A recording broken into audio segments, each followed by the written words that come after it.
genizueke, zenolako metodologia eramaten ari den mugimentek, mugisareak sortzeko, martxan jartzeko udalerrietan. 13 udalerri horietan, dagoeneko mugisareak sortu dira, martxan jarri dira, eta metodologia bat eraman da aurrera.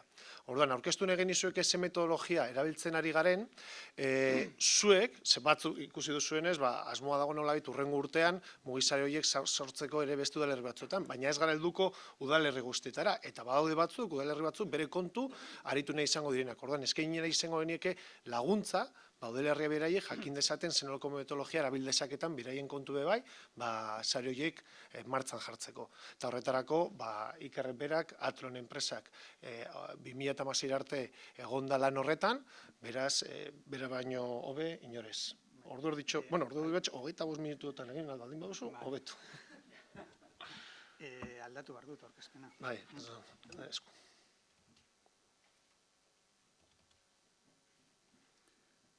Kasu honetan euskaraz arituko naiz, deitza egingo dugu, mugisare hauen edukiaz, edo nola bete dugun estrategia hau orain arte. Lehen horbaitek aipatu du.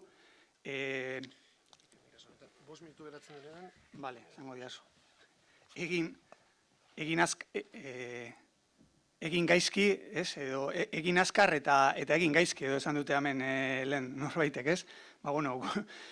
Parte baten horrelari gara, premiak eraman da, egiten dugun inean ikasten ari gara, eta metodologia hau izan da pixka bat, herrietatik jaso dugunaren ondorioa. Hala ere, aipatu nahi dut, gure metodologia edo lan egiteko modu honek bi iturri izan dituela. Alde batetik, osasun saileko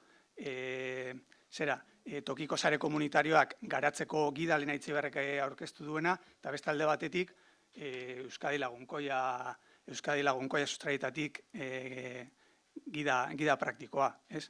Eta baita ere aprobetxatu nahiko nuke, eskerrak ematia, baita alde batetik Aitziber Benitori eta Beatriz Nuni asko lagundu digutelako metodologia hau garatzen edo sartzen, edo behintzat gure bidea aurkitzen, eta baita ere gizarte zerbitzuetako Noemi, Idoia eta bere aurretik egon zen Josuneri. Hala ere, berriz errepikatzen dut, gehien ikasi dugunean izan da herrietan gauzak egiten, batzuk hobeto, beste batzuk okerrago. Orduan, berriz ere, bueltatzen naiz lehengora, gure helburuak zeintzu diran, jarduera fisikoa handitzea, sedentarismoa gutxitzea, eta dira bi helburu ezberdin, eta barko dituzte, segurazki estrategia lan ildo ezberdinak, eta ekintza ezberdinak. Hau ere, aipatu dugu, jarduera fisikoa kirola baino gehiago da.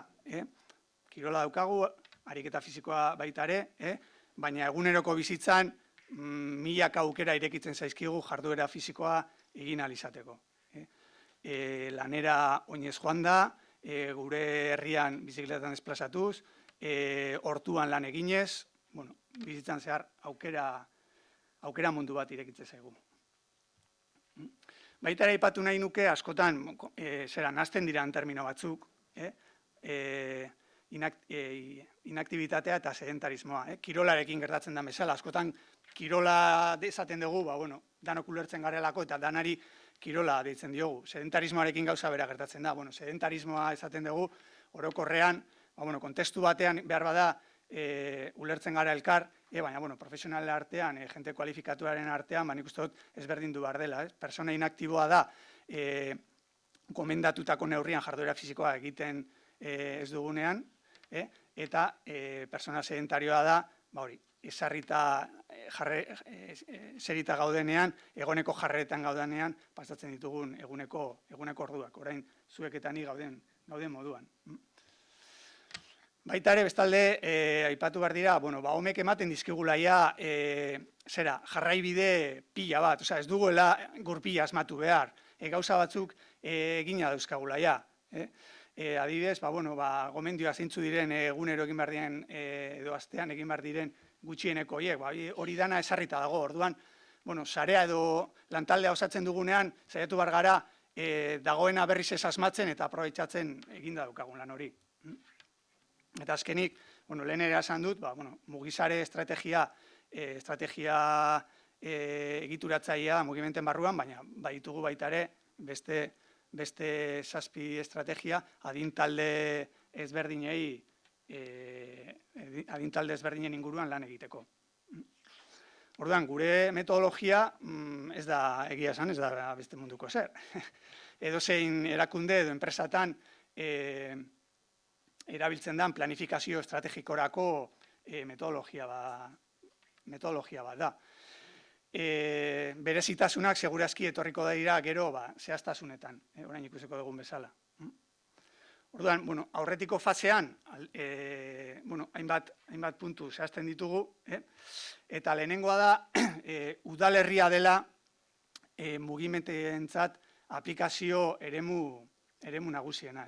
Udalerriak dira biztanleengandik, herritarrengandik gertuen dauden erakundeak edo instituzioak.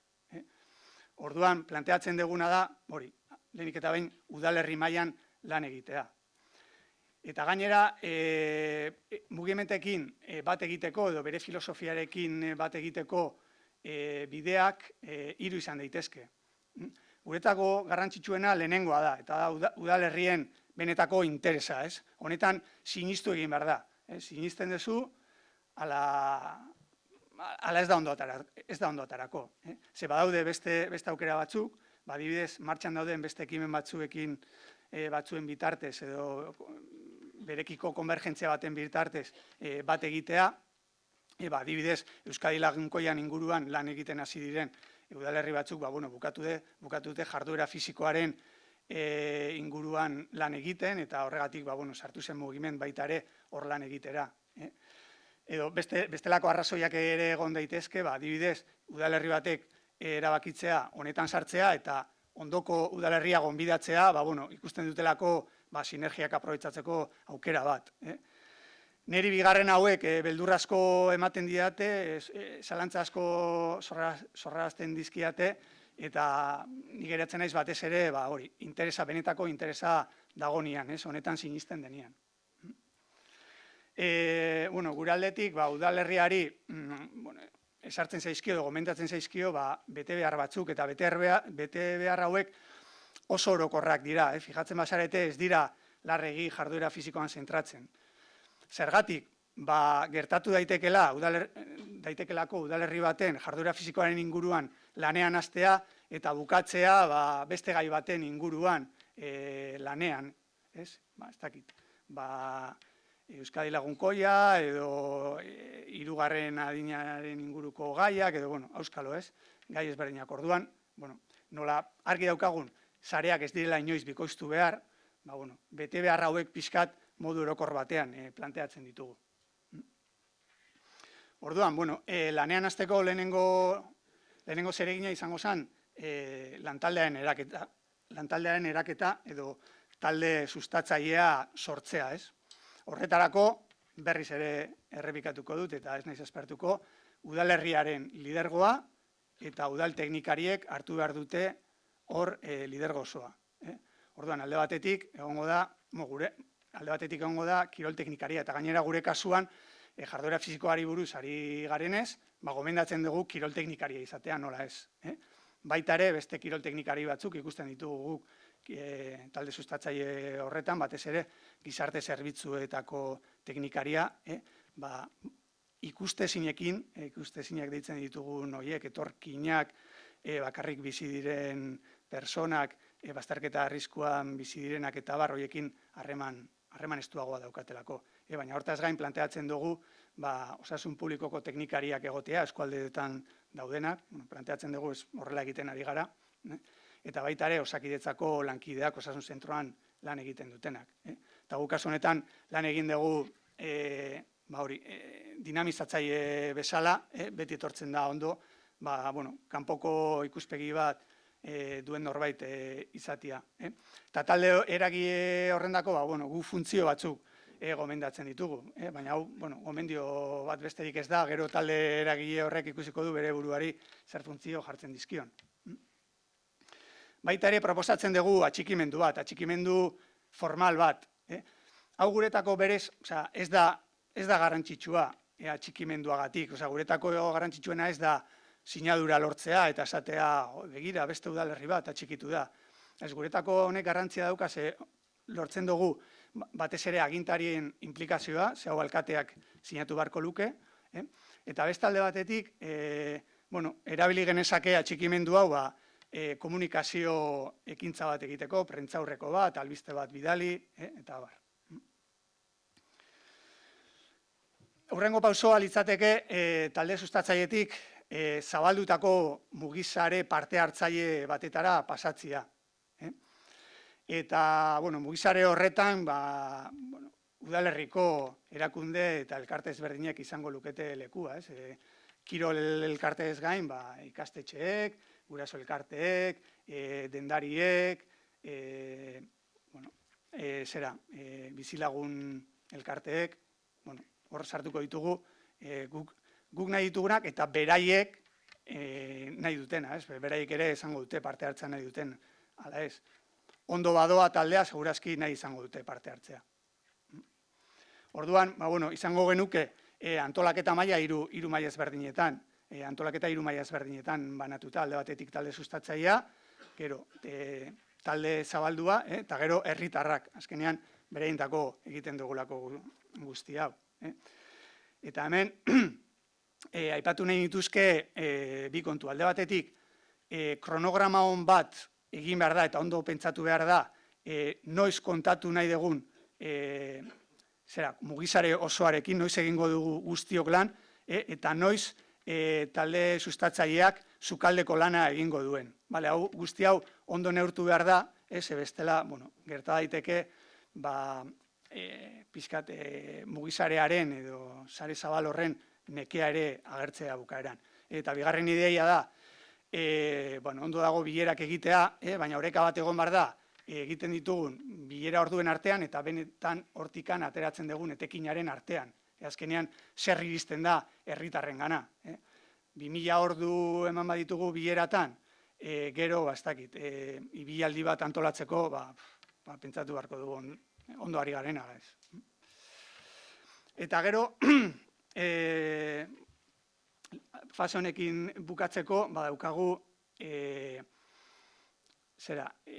iniziatiba ezberdinen elkarketa puntua, ezin gara joan udalerri batera 500 sare antolatzera, Euskadi Lagunkoia, tokiko sare komunitarioak, agenda 21, patatin, patatan, hori, agertu gaitezkean 6 ekimen ezberdin sareak sortzera. Orduan, bilatu behar dituguna da elkarketa puntuak, topaketa puntuak, eta sare bakar batekin funtzionatu, eta aukeratu lehentasunak eman gai ezberdinei. Aurretiko fasean ondoren, hasiko ginateke, batez ere talde sustatzarekin, diagnostikoa egiten. Diagnostikoak alde batetik izango luke diagnostiko kuantitatibo bat, bigarren mailako iturrien azterketarekin, eta ondoren beste bat kualitatiboa. Orduan, bigarren mailako iturrien azterketarako, guk erabiltzen duguna da Eustat, batez ere, Udalmap, eta udalerriek badituzue makina bat datu zuen kiroldegien erabilerari buruz, zuen bizikletaz egiten dien desplazamenduen inguruan, eta aprobetxatu daitezkenak, zuen etxe barruan izango dituzuenak ziurazki zail ezberdinetan. Hortikan saiatu informazio guztia batzen eta azterketa kuantitatibo bat egiten. Baina gero, baita ere egin ditzazkegu azterketa kualitatiboak, adibidez, amiaren bitartez, ematen du, amia ze simplea den, edo ze gauza gutxi ematen duen gaur egunean, askoz ere ponpoxoagoa dira, hori diagrama eta azterketa sakon eta komplejo horiek. Nire ustez, amia oso tresna erabilgarria da, eta informazio asko ematen du esfortzu gutxirekin. Ditugu baita ere talde fokalak, batu ditzakegu, adin taldeka edo gai ezberdinka gure udalerriko biztanleak, biztanle horiek ere aukeratuak izan daitezke, gure gaiaren inguruan, proposatzen dizkiegun gaien inguruan hitz egiteko. elkarrizketak baita ere, persona erreferenteak edo gu pentsatzen dugunak informazioa eman aldiguten personekin, elkarrizketak egitea, elkarrizketa sakonagoak hortikan ere informazioa ateratzeko. Eta bukatzeko, eta niri gehien gustatzen zaidana, inkestak, eta gure kasuan, jarduera fisikoaren kasuan, badaukagu tresna oso interesgarri bat, IPAK izenekoa, suposatzen dut gehienok ezagutzen duzuela, biztanleria inkestak egiteko tresna bada, guk Atlonen asko erabiltzen dugu, informatika aplikazio bat garatu dugu, mendikan ateratzen den informazioarekin datuak ordenatzeko eta diagnostiko txukun bat egiteko. Eta egia esan oso erabilgarria da. Eta nik gomendatzen dut tresna hau diagnostiko egokiak egiteko jarduera fisikoaren inguruan.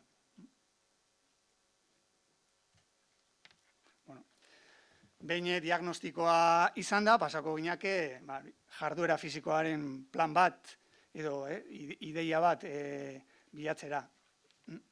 Honetarako alde batetik, bizioa esartzen saiatuko ginateke, taldeak bilatzen duen ametsa edo ideiaren deskribapena. Hau, aipatzen ari naizen hau nahiko klasikoa da, planifikazio estrategikoan, baina, errepasatze uste dut ez dagoela gaizki.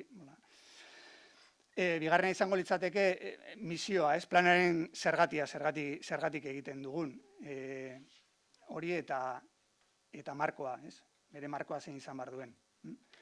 Ondoren ditugu baloreak, hau bai izan daitekela, eztabaida gehiago sortu dezakeen puntua, baina baita ere jorratzea proposatzen dugu, eta posible denean komunitatearekin konpartitzea hausnarketa hau. Eta ondoren helburuak zehaztea, zer nahi dugu. Zehatu beharko ginateke helburu larregi ez jartzen, eta gainera helburu hauei gero nola neurtuko ditugun baita ere aipatzea. Hauekin batera indikatzaileen azterketa aipatzea. Jarduera ekintzak eta jarduerak planteatzerakoan, mugimentek 8 estrategia ditu, eta planteatu dezakegu adibidez ekintzak estrategia bakoitzaren arabera sailkatzea.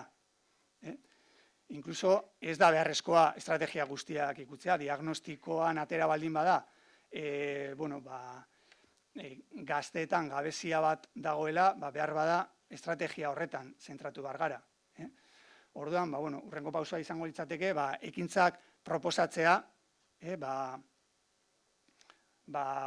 gure plana aurrera atera izateko. Estrategia hauetan ekintza hauetan garrantzitsua izango da definitzea ekintzaz gain ze baliabide izango gintuzke eskura, epeak, nor izango litzateke arduraduna, eta komunikazioa nola egingo litzateken. Eta behin, ideia guztiak ditugunean, hemen ere berriz aipatu behar dut, posible denean, komunitatearekin konpartituta, pasatu beharko ginateke lehentasunak zehaztera.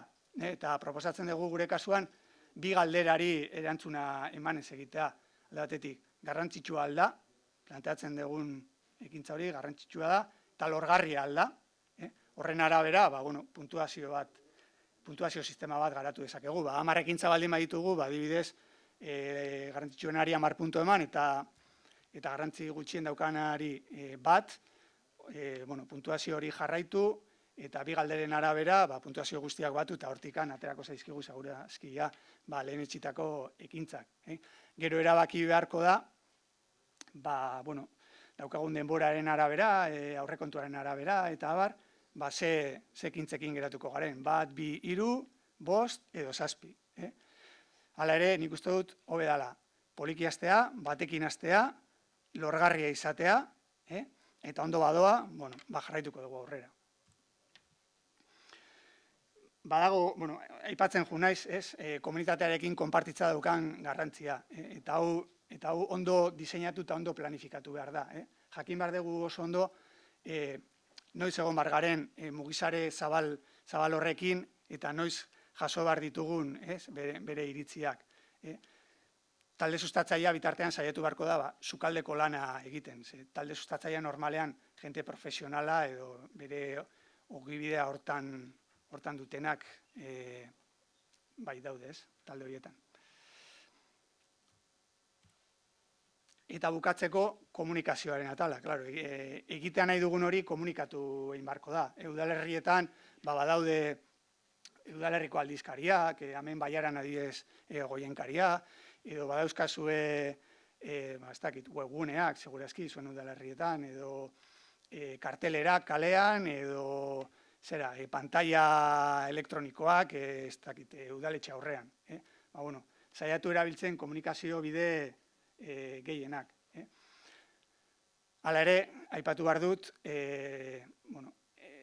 Eusko Jaurlaritzak badaukala horretarako webgune bat, tresna oso interesgarri bat, nik uste dut gehienok ezagutzen duzuena, Mugibili izenekoa, eta gomendatzen dugu Mugibili erabiltzea komunitatearekin jarduerak konpartitu nahi direnean. Zergatik Mugibili? Mugibili alde batetik jarduera fisikoaren bilatzaile bat delako, mundu guztiari zabaldua, herritar guztiari zabaldua, eta doakoa. Bilatzaile bada, interneten, hotel bilatzaileak dauden bezala, edo hegaldi bilatzaileak dauden bezala, gure kasuan, badaukagu, tresna oso interesgarri hau, jarduera fisikoan inguruko ekintzak bilatzen dituena. Edozein personak edo erakundek proposatu ditzake edo partekatu ditzake hemen bere ekintzak, eta horrela lortuko genuke ekintza guztiak udalerri batekoak edo udalerri guztietakoak bateratuta izatea aplikazio bakar baten. Kirol jarduera fisikoaren lotura duten mugitzeko aukera guztiak lekua daukate webgune honetan, kirola ez ezik, isialdi mugimendu ekintzak, dantza, jolas aktiboak, edozein ekintza igo daiteke Mugibilira. Eta baita ere, ibilbideak ere partekatu daitezke, garai batean gogoratzen duzue, bazegoela ibilbideak izeneko proiektua, proiektu hori ere Mugibiliren barruan txertatuta dago, eta nik uste dut oso tresna kompleto badala, eta hemendikan gomendioa eta aholkua erabiltzeko. Eta bukatzeko, izango zen, ekintzak gauzatzen den unea, ekintzen gauzatzea. Orain arte, mota ezberdinetako ekintzak izan ditugu mugizaren barruan. Udalerri batzuk erabaki dute herritarrentzako orientazio bulegoak jartzea, jarduera fisikoaren inguruan aholkua emateko. Beste batzuk erabaki dute eskola bideak sustatzea, beste batzuk ibialdeak antolatu dituzte persona nagusiei zuzenduak, beste batzuk hitzaldiak egin dituzte, hemen, udalerri bakoitzaren ezaugarrien arabera, ekintza oso ezberdinak atera dira. Eta behin ekintzak eginda, tokatuko litzaiguke ebaluaketa egitea, alde batetik ebaluaketa kuantitatiboa, hemen, lehen aipatu ditugun indikatzaileak errepasatu beharko genituzke, gure ustez 3 taldetan sailkatuta, alde batetik ekintzak, beste alde batetik parte hartzea, eta hirugarrenik helburuen betetze maila. Beste alde batetik genituzke ebaluazio kualitatiboak parkatu, adibidez gogo betetasun inkesten bitartez lortu daitezkenak, baina baita ere, lehen egin dugun bezala diagnostikoan, elkarrizketen bitartez, talde fokalen bitartez, eta abar. Baina, ia gaur egun derrigorrezkoa da, ekintza bat egin ondoren, gogo betasun inkesta bat gutxienez pasatzea. Eta bukatzeko, ebaluaketa honetatik sortzen diran zuzenketa neurriak eta ondoriak, berriz ere plana berraztertzen badugu, sartu ahal izateko eta kontutan hartu ahal izateko. Bukatzeko, azkenengo 3 minutu hauetan, saietuko naiz nire ustez, hori, sare bat, edo gure kasuan mugizare bat sortzeko gakoak zeintzu diren azaltzen, ez? Dekalogo baten.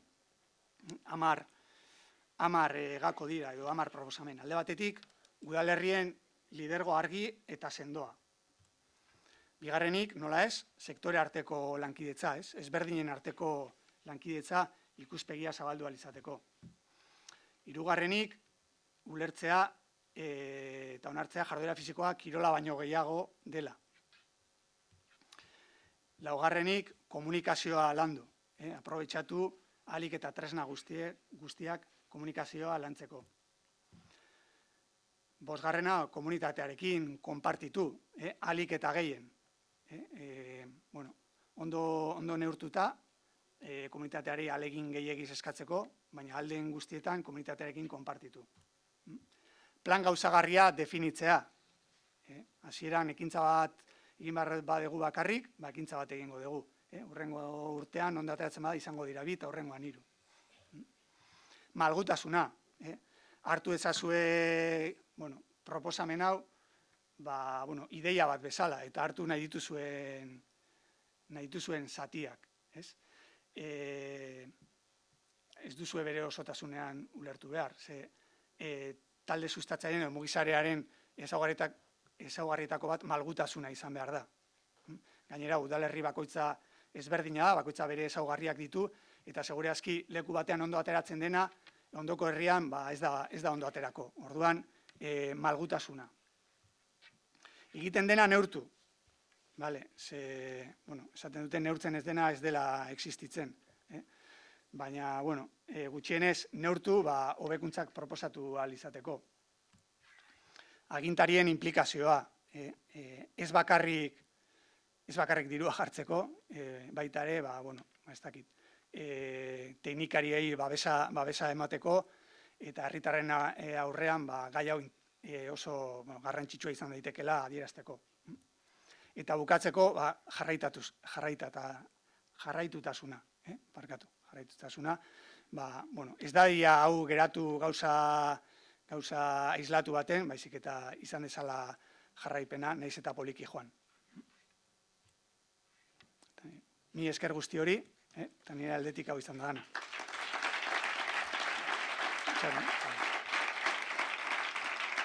Norbaitek zalantzaren bat edo baldin badaukan, orain ez daukagun denborarik, hori da nire helbidea, ietxeberria@atlon.eus, eta idatzi lasai eta erantzungo dizuet. Ikerrek esan duena, ez dago galderatzen dara txandarik, denbora aldetik neko larri gabiltza. Are gehiago, atsedenaldirako printzipioz ordu erdi beteko nolabait planteamendu genekan, ordu laurden batean utziko dugu, badaukagu izango dugu haintxe bertan hemen kafetxo bat, hemen goian, kenduko momentu baten mailak, jarriko ditugu beste mai batzuk, eta igotzeko aukera izango duzue.